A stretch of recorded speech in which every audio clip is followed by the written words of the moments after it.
Hello my royal lovelies and welcome back to the channel. In today's video I want to discuss Catherine, Meghan and the demure trend and how I think they all actually fit together. So unless you've been living under a rock, on social media there has been a huge trend. There are always trends, things trend all the time, but this is I think quite an important trend. So a TikTok creator, you may have I will say it correctly, tic-tac-toe. You may have TikTok. You try saying that really quickly on a voiceover. You may have TikTok or not, but this trend may have filtered through onto many different platforms. You may have heard of people saying, oh, not demure or whatever, or cutesy or mindful. And it all started on TikTok with a creator called Jules LeBron, I think her name is. And basically, she is trying to live a more mindful life and doing things more demure. So it's kind of like anti-toxicity, anti-excess, anti-over the top. It's almost like the antithesis to all of life's excesses. Do you know what I mean? So actually, I think it's really important because we do live in a world where everything is more, where more is more and not less is more. And hashtag demure, being cutesy, being mindful, is all about thinking about other people, being courteous, being respectful, doing a little bit less, so not over the top makeup, all that kind of thing. Just, only showing a little bit of chi-chi and definitely no cho-cho. Definitely no cho-cho. So if you haven't seen those TikToks, do go and have a look because they are quite entertaining, but also a very serious message underneath. And that is that, like I say, we live in a world of excess. And I think if we compare and contrast, this is really relevant. You think I'm going off on a weird tangent. I'm not. You can compare and contrast this behaviour to Meghan and Catherine, the Princess of Wales. And by the way, thank you so much for people who commented on my video where I asked, what do you call Catherine? I will get back to the main topic in a moment. I said, what do you call her? Do you call her Kate, Catherine, the Princess of Wales? Most people, I am so happy to report, wanted me and wanted other people and the media to call her Catherine, and also by her title, which is, of course, the Princess of Wales, by courtesy of being married to the Prince of Wales. So, yes, Catherine has made it clear in the past that she doesn't want to be known as Kate. Now, the only reason I do need to justify myself here for a moment. The only reason sometimes I use Kate in the titles of my videos is because it's a lot shorter than Catherine, or indeed the Princess of Wales. Just a little heads up about YouTube. Only the first 70 characters show up completely in the search facilities of phones and when you're scrolling, that kind of thing. So the first 70 characters are the most important, and then you've only got up to 100. So if you're using long-winded titles like Catherine, the Princess of Wales, it takes up a lot of your space on your YouTube videos. So sometimes if you see me using Kate in the titles, it's because I'm trying to save space, basically. I'm not being disrespectful. I prefer Catherine. I prefer the Princess of Wales.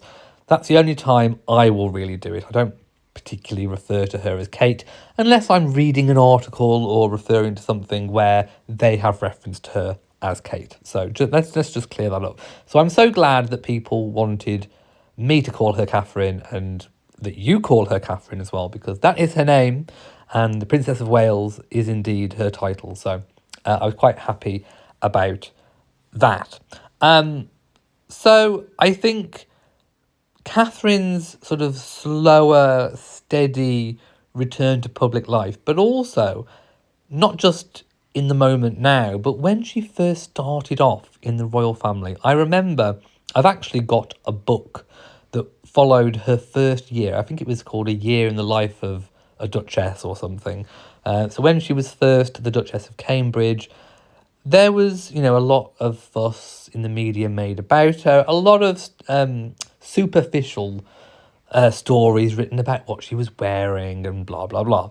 But what she was actually doing very quietly on the ground behind the scenes was learning about the charities and organisations and people that she wanted to know more about and help in her new role as Duchess of Cambridge, as she was then. She didn't just, take on 20, 30 charities all at once without taking the time to get to know what they all needed individually. She actually took her time to get to know things inside out. And to a certain extent, she's still doing that. I mean, she took a long time to learn about the early years. And we know that the early years, child development, how it affects people in adulthood, how that can affect mental health, is something that she will be working on. It will be her life's work. So there's no immediate hurry. And I think going back to the demure trend, it all links, my lovies. I'm not just going off at weird tangents. It all links in because she did behave in the early years of her royal life in a very demure, mindful, cutesy type way. Princess Anne often gives advice to new sort of people joining the royal family who take on royal duties. Take your time to get to know the charities and the organisations. Princess Anne herself took a long time to get to know Save the Children as a charity, and she now does great work and has done for decades now. But she took the time to get to know everything inside out. Compare and contrast that to Meghan's first year of being a Duchess. She thought she could do it just like this. By the way, I'm clicking my fingers. She's just doing it just like this. She thought she's got the gift of the talk, that she can act. I mean, and to a certain extent, she could hit the ground running. She had all the skills involved to be a royal, apart from, I think, humility. She definitely doesn't have any humility. She's not humble. She thinks that she's above everybody else, doesn't she? She might not say that, but you can just tell that the way that she acts, not very humble, not very cutesy, not very demure at all. Compare and contrast how Catherine behaved when she was first a Duchess to how Meghan's waltzing in, thinking that she owns the place, thinking that she can change things. That's another key thing. Catherine acted in a way where she took her time to learn how the royal family worked. She took that time to really get to grips with what she should and shouldn't do, what the remits were. Now, of course, there is no golden rule book. When people say, this royal or that royal has broken royal protocol, there is no actual defined protocols. There are protocols for things like ceremonial events. They are packed full of protocols. And for example, the order of precedence, for example, follows. So yes, there are protocols in place for that kind of thing, and with the bowing and the curtsying to your higher ups. That's another thing Meghan hated. That the fact that William and Catherine were her higher ups, and that she had to bow. Harry had to bow, and she had to curtsy to them. That all completely rankled with Markle, didn't it? I think it did. So there is no particular rule book with all the protocols and stuff like that, but there are a lot of unwritten rules. Catherine took the time to get to know what they were, and that she, didn't make mistakes. Meghan, on the other hand, compare and contrast, made a lot of faux pas and mistakes. And it wasn't just an American versus British thing. Most people in Britain, English people, Scottish people, Northern Irish people, Welsh people, would not know what these kind of unwritten protocols were. You'd have to learn them. Meghan did not take the time to get to know the different nuances within the royal family. And I think she should. She tried to do too much too soon and try to change things. She wanted to upset the apple cart, and it turned the apple cart, the donkey pulling the apple cart, turned around and bit her in the backside. I think just what she deserved. And, trying to change something, that was being led by Queen Elizabeth II was never going to do her any favours whatsoever. It was not demure. Catherine did it the right way. So yeah, I think the way that Catherine is handling her cancer diagnosis is the right way, is a very demure way, a very strong way of dealing with it. She hasn't been overt. She hasn't been telling all and sundry all the gory details. She's told us what we need to know. And yes, I do think still that in those early days when all of the social media was going absolutely crazy, I think we needed a little bit of information a little bit earlier.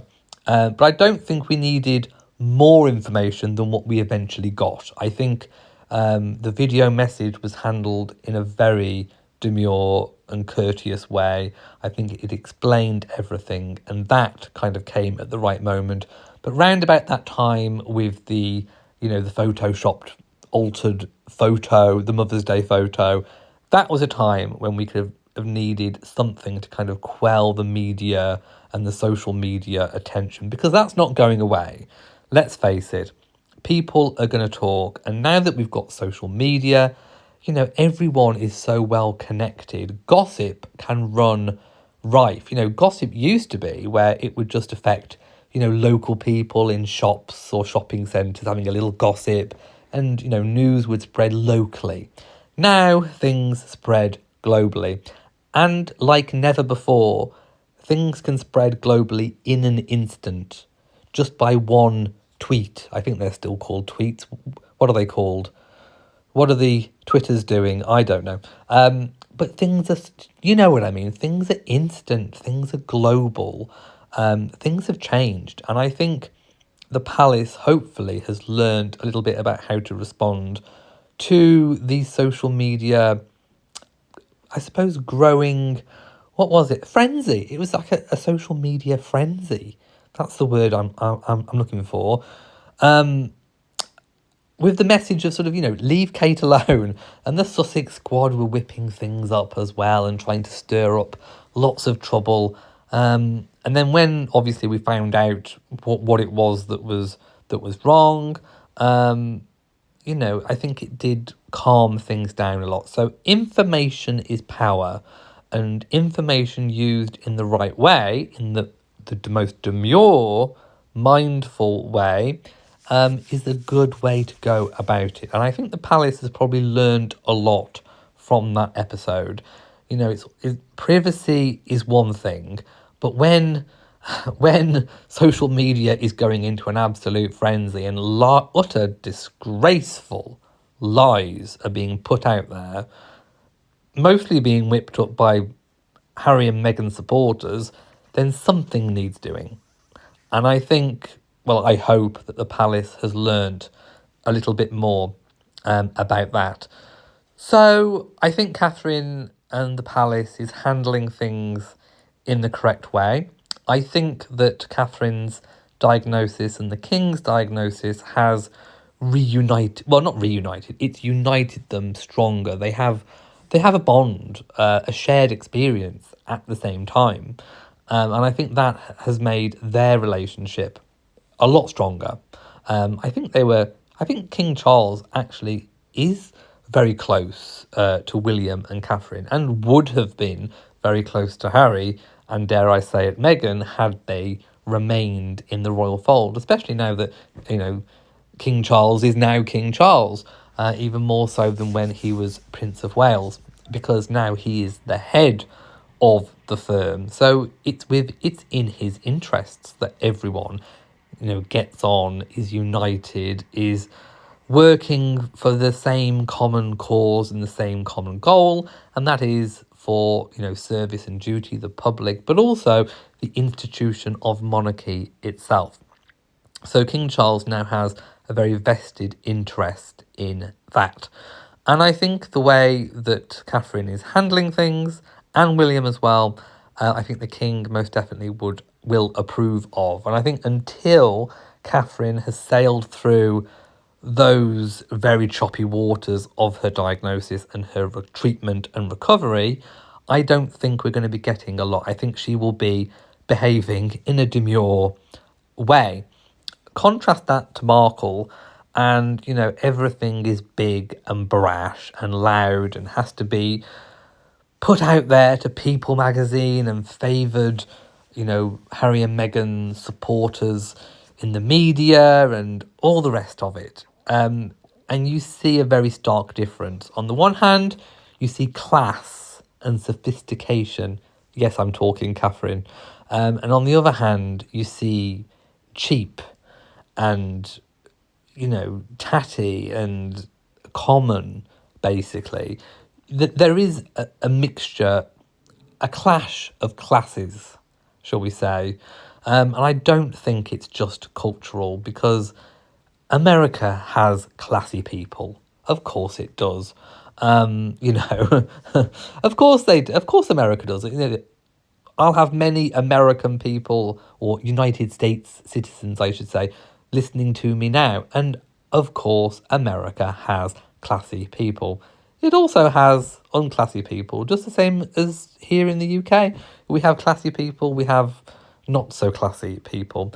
Meghan falls into the not classy, not demure. And the way that she has dragged Harry down is absolutely disgraceful. Dragged him down to her disgraceful level. That is exactly what she has done. Whereas before, if Harry had those thoughts about being the spare, if Harry had those thoughts about hating the press, he kept them to himself. At least he was dignified. I mean, I say dignified, he was caught doing strip poker. But, he turned his life around from that point. In fast forward to meeting Meghan, everything changes. Harry starts behaving not dignified, not very royal, not very courteous, not very demure. And the only thing that's changed is that Meghan's come in. She's the only thing. So you've got to ask yourself, who or what is the common denominator in all of this? And it's Meghan. She has brought everyone down. And I am so pleased that the King, that Prince William, that Catherine have kept the end up. And the rest of the royals as well, Princess Anne, Edward and Sophie. I mean, even to an extent, Prince Andrew hasn't been gobbing off to the press, has he? He hasn't spoken out or tried to make money. I mean, really, he is stuck in a hard place, because unlike Prince Harry, who's gone off and, released Spare and signed Netflix deals, Prince Andrew can't even really earn his own money. I mean, I suppose he can in a low-key business way.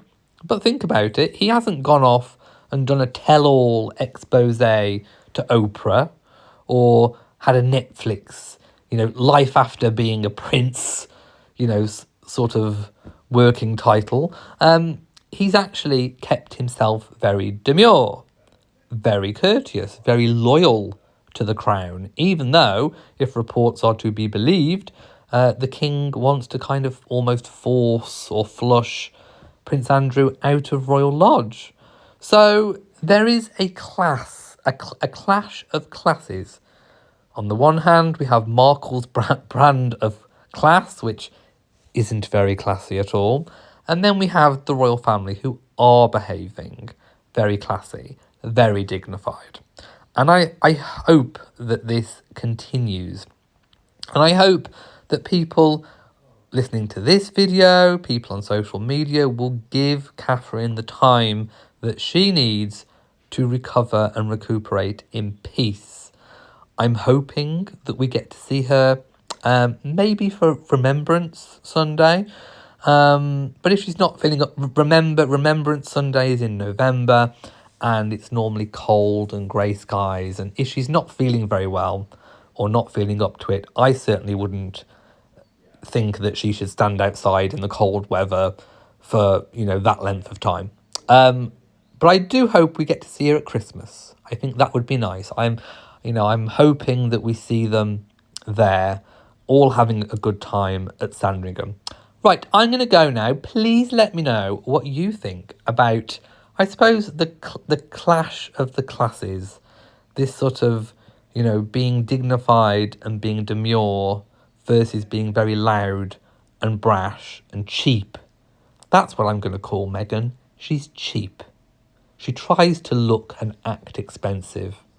But really, at heart, she's cheap. Cheap and nasty.